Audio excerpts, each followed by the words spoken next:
Hello नमस्कार. श्री स्वामी समर्थ. कशा सर्व मस्त ना? तर मस्तच असायला पाहिजे. माझ्या एका नवीन ब्लॉगमध्ये माझ्या गोड ताईंचे व मैत्रिणीचे मनापासून ताईंनं खूप खूप स्वागत आहे. वार आहे हे रुटीन आहे स्वयंपाकाचं. गुरुवारचं आहे ताईंनं. तर गुरुवारी तुम्हाला सांगितलं होतं मी कालच्या व्हिडिओमध्ये की तब्येत ठीक नव्हती, त्याच्यामुळं उशिरा स्वयंपाकाला 9 वाजता स्वयंपाकाला लागले. पूजा वगैरे केली होती वेळेवर, फक्त स्वयंपाकाला वेळेवरती लागले होते. आणि गुरुवारचं मी रुटीनसुद्धा म्हणजे पूजेचं पण विसरले काढायचा व्हिडिओ, त्यासाठी क्षमा असावी. आणि हे शुक्रवारचं आहे बघा. तर शुक्रवारचं पूजा वगैरे करून घेतली, पूजा आरती झाली. आणि बघा घंटी बघू शकता, दिव्याचं फक्त धूर लागत होतं, म्हणजे दिव्याचं हे लागत होतं, काय बोलतात ते, वाफ लागत होती. तर घंटी किती काळी झाली बघा. मला असं वाटतं ना, त्या तिळाचं जे तेल आहे ना दिव्याला लावते, त्या तेलानेच मला असं वाटतं काजळी जास्त पकडते. तर मी दुसरं तेल आणणार आहे. तेल नाही वापरणार, की आपलं जे जेवणाचं तेल असं सनफ्लॉवर तेच वापरण. बघू आता, विचारायला लागेल कोणाला तरी, कारण ह्या तेलाने खूप ताईनं काजळी पकडत आहे. तुम्ही बघू शकताय, तुम्हाला दाखवलं त्या दिवशी पण. आणि मंदिर पण पूर्ण काळं होत आहे, व्हाईट मंदिर पूर्ण काळं होत आहे रोज 2 टाईम दिवा लावल्यावर. तर बघू आता, तेलाची बॉटल संपली का मग दुसरं आणणार आहे. आणि ते बघू शकताय, तुम्हाला दाखवते. ते सोयाबीनचा भात केला होता दुपारी घाईतच, आणि शुक्रवार होता, त्यांचा उपवास होता. तर कोण आलं होतं? तर आत्तू आले होते, म्हणजेच त्यांची आत्तू, म्हणजेच म्हणजे आत्ते सासू. तर आत्तू आले होते गावावरून, मामा आले होते. तर हे बघू शकताय, त्यांनी लोणचं आणलं होतं. मी गेल्यावेळेस बोललेलं थोडं आणलं लोणचं, मग त्यांनी आता येतेच लोणचं आणलं. आणि थांबले नाही ते, रूमचं थोडंसं काम होतं त्यांचं. आमच्या इथं रूम तुटणार आहे, तुम्हाला सांगितलं अगोदर, पण त्यांचं पण काम होतं रूमच्या इथंच. मग ते सकाळी आले आणि दुपारी लगेच गेले. तर मी थांबवलं, म्हणलं काहीतरी करते पटकन. तर मग सोयाबीनचा भात केला, कारण माझी पण तब्येत ठीक नव्हती. दिदी आलेली, दिदीने सर्व काम केलं. आणि मी जेवण करणारच होते, सोयाबीनचाच भात करणार होते फक्त. मग तांदूळ वगैरे वाढवले, मसाला वगैरेच. मग पटकन भात केला, कारण त्यांना टाईम नव्हता दुसरं काय करायला, पण थांबायला पण त्यांना निघायचं होतं. तर तुम्हाला दाखवलं आतूने काय काय आणलं. लोणचं आणलं, सांडगे आणले, पापड आणले आणि मसाला आणला. तर एवढं सगळं आणलं, तुम्हाला दाखवलं. आता आतू वगैरे गेले, दुपारीच गेले, म्हणजे जेवण वगैरे 3 वाजताच गेले ते. आणि मग इथं बघू शकता, आता पूजा वगैरे झालेली आहे. हे संध्याकाळचं रुटीन आहे. तर इथं मी ना दीदीला काकडी कापून दिली होती.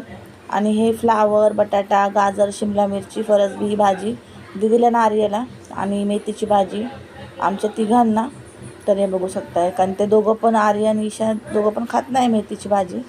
आणि इथे शेंगदाण्याचं बेसन. तर खीर करायची आहे, दूध गरम करायला ठेवलेलं आहे. सगळं काढलं. आणि हे बटाट्याच्या काचऱ्या करायच्या होत्या. तर ताईनं मी तुम्हाला पुढं दाखवते. आमच्या इथं ना गल्लीमध्ये मंडळाचा जो गणपती आहे, तर ते लास्ट वर्ष आहे हे. कारण आमच्या इथं तुटणार पण आहे, आणि अगोदरच ते बोललेले गेल्या वर्षीच की लास्ट वर्ष आहे पुढच्या वर्षी. आणि आता आमच्या इथं तुटणार पण आहे सर्व घरं, त्याच्यामुळं पण लास्ट वर्ष आहे. आणि मग गणपती आज आगमन झालेलं आहे मंडळाचं, गणपतीचं बाजूलाच आहे. तर मुलं वगैरे सर्व गेले होते, माझे पण दोघं पण, यश आणि आर्य. झाला असा आज मोठा खूप असा हादसा झाला, पण थोडक्यात टळलेला आहे. तर तुम्हाला सांगते, टळलेलं नाही ताई, टळला आहे. हादसा टळला आहे, कारण हे ना सांडगे आहे ते तळून घेत आहे. हादसा काय झाला होता सांगते. बारक्या बारक्या मुलांनी ना इथं गल्लीमधल्या नेटवर बघून त्यांनी बॉम्ब बनवला. कसा बनवला काय मला माहिती नाही, नंतर माहिती पडलं जे हादसा झाल्यावरती. आणि दुसऱ्या कोणासोबत नाही, आमच्यासोबतच झाला. म्हणजे यशला झालं असं की तो एक मुलगा घेऊन गेला इथून बॉम्ब फोडायला. गणपती गल्लीच्या बाहेर आल्यावरती बॉक्समध्ये होता, तर यशला माहिती नव्हतं. तर त्यांनी चालू केला, आणि तो काय करतो होता माहीत आहे तो मुलगा. तर यश गेला, यशला माहीतच नव्हतं ह्यात बॉम्ब आहे किंवा चालू केला आहे. तर त्यांनी हा पकडला, फक्त पकडायला आणि त्याच्या हातामध्ये फुटायला असं झालं. जोरात फुटला, पण भाजला वगैरे नाही, पण सुजला खूप हात. तुम्हाला मी थोडंसं क्लिक दाखवन. मी बोलले नाही, पुढचा आवाज कट नाही केलेला, पण आर्यने मला येऊन सांगितलं दादाच्या हातामध्ये बॉम्ब फुटला. आणि दादानी पण मग येऊन दाखवलं की हे बघ मम्मी, तर थोडंसं तुम्हाला लास्टला क्लिक दिसले असेल, तुम्ही बघा. आवाज ऐका, मी पुढं आवाज नाही दिलेला, पुढं मी आवाजच कट नाही केलेला, तर फक्त फास्टमध्ये केलेला आहे. आणि बारके बारके मुलं पण नाचता वेळेस दाखवलेत तुम्हाला गणपती येण्याच्या अगोदर. आणि सांडगे तळलेत बघा. तर त्याला दवाखान्यात वगैरे नेलं होतं, रात्रीच लगेच दवाखान्यात नेलं. 10 सव्वा 10 वाजता हे झालं. लगेच त्याचे पप्पा दवाखान्यात घेऊन गेले, इंजेक्शन वगैरे दिलं, गोळ्या वगैरे दिल्या. मग झोपला तो. आता दुपारी एडिटिंग करता येत, आता हात बरा आहे थोडा. तर भाजलं वगैरे नाही, कारण त्याच्यामध्ये ना स्टीलचा ग्लास होता, स्टीलच्या ग्लासामध्ये त्यांनी बॉम्ब बनवला होता आणि बॉक्समध्ये ठेवलेलं, त्याच्यामुळं ना भाजलं वगैरे नाही. पण खूप जोरात असं मला असं व्हायब्रेट झालं असेल ना, तर ते रात्री खूप त्याची तब्येत खराब होती. दवाखान्यात नेलं, बरं झालं डॉक्टर तरी होते. पण उशिरा झाला असं तर डॉक्टर पण नसते ना. आज तर गणपती येणार तर आज नव्हतेच नसणारच डॉक्टर एवढा उशिरा पण. तर असं थोडक्यामध्ये काय बोलतो ना आपण, संकट टळलेलं आहे. तर एवढं काही झालं नाही, पण स्वामींचं नाव घेतलं, वैभवलक्ष्मी आईचं नाव घेतलं. म्हणले काय होऊ नको देऊ. खूप घाबरलो होतो आम्ही सगळे, कारण त्याचा हात अचानक सुजत चाललेला आणि तो दवाखान्यात पण यायला तयार नाही, कारण त्याचा हात पूर्ण दुखायला लागला होता. घाबरला तो पण नेलं दवाखान्यामध्ये, कारण डॉक्टर पण एवढा उशिरा 10-15 झाला. डॉक्टर आरेला पाठवलं. आरे जाऊन आला, ज्या डॉक्टरांना बोलायला पाठवलं ते डॉक्टर नव्हते. मग दुसऱ्या एका डॉक्टरांकडे नेलं, इंजेक्शन दिलं, दवागोळ्या दिल्या. तर झोपला तो. मग 12-12:30 वाजता झोपला आणि आता ठीक आहे ताईंनो हात. तर पुढं तुम्हाला दिसनच. आणि तर हे बघू शकताय, मेथीची भाजी केली होती. खूप पातळ अशी भाजी होती, त्याच्यामुळे साफायला पण खूप उशीर लागला. आणि मेनू पण तुम्ही बघितलात असाल. मी तुम्हाला गडबडीमध्ये सांगण्याच्या याच्यामध्ये मेनू वगैरे पण सांगायचे विसरले. तर मेनू आहे शेंगदाण्याचं बेसन, भात, चपाती, मेथीची भाजी आणि मिक्स भाजी केली होती. फ्लावर, फक्त वाटाणे नव्हते, फ्लावर, बटाटा, फरसबी, गाजर आणि शिमला मिरची अशी मिक्स भाजी केली होती. बटाट्याच्या काचऱ्या केल्या होत्या आणि खीर केली होती शुक्रवार असल्यामुळं. नैवेद्य वगैरे दाखवला होता. आणि बघू शकता चपात्या वगैरे करून घेते. नैवेद्य वगैरे खिरीचाच दाखवते मी. आणि खिरीचा नैवेद्य वगैरे दाखवला. आणि ताईनो काल आहे ना, खरंच मी खूप घाबरलो होतो, कारण त्याचा हात आहे ना भाजला ना तर सुजतच चालला होता. आणि तो दवाखान्यात यायला तयार नाही, कारण त्याला पूर्णच म्हणजे हातपाय गाठले, असे थरथर कापायला लागले.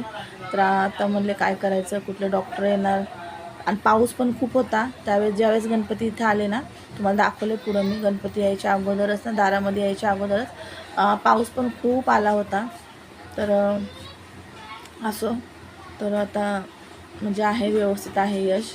आणि बघू शकता इथं मी ना चपात्या करत आहे. पुढं तुम्हाला बारके मुलं नाचता वेळेस दिसतील. आणि मग त्याच्या हाताला असं झालं ना, त्याच्यामुळं ताईनं मी व्हिडिओ पण नाही शूट केला. आणि पुढं यश पण आहे व्हिडिओमध्ये, फक्त मी आवाज नाही दिलेला. पुढं आले पण आहे, पण व्हिडिओ शूट नाही केला मी तिथून पुढं, कारण की यशच्या हाताला असं झालं, त्याच्यामुळं मन नाही लागलं. मग मी पुढं जाऊन पण आलेल्यानंतर बोलणार होते पुढचा व्हिडिओ शूट कर, तो सुद्धा ॲड केला असता. पण कसं आपल्या माणसाला काय झालं की मुलांवर आपल्याला मन लागत नाही. मग मी स्टॉप केला व्हिडिओ, कारण त्याचा तो घरात आला, हात दुखायला लागला, मग व्हिडिओ स्टॉप केला. आणि हां, आणि इथं बघू शकताय चपात्या करत आहे. बारके मुलं खूप छान असे गणपती बाप्पाचं गाणं बोलत होते.